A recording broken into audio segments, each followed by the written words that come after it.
maimed in a senseless war. These are some of Somalia's war wounded. Shrapnel injuries caused by mortars, artillery and rockets have brought them here. Even children have not been spared in the bloodshed. This man is lucky to be alive. His attackers left him for dead. I was attacked as I left my house. The bullets destroyed my lungs. I was rushed here. My brother was killed at the same place the following day. There have been muted reactions to recent events in Mogadishu from the international community.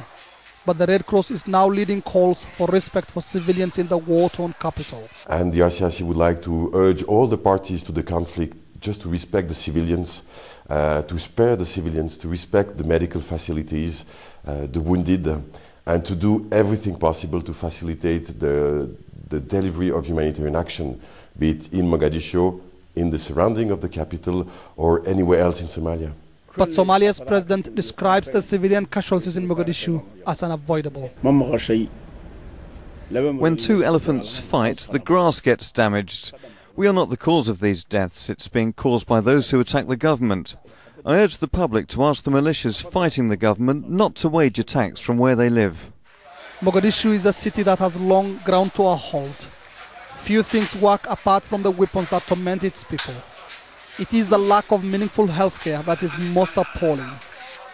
This is Medina Hospital. It is one of only 3 hospitals offering help to Mogadishu's sick and wounded. Ill-equipped and poorly staffed, dozens of patients arrive here daily.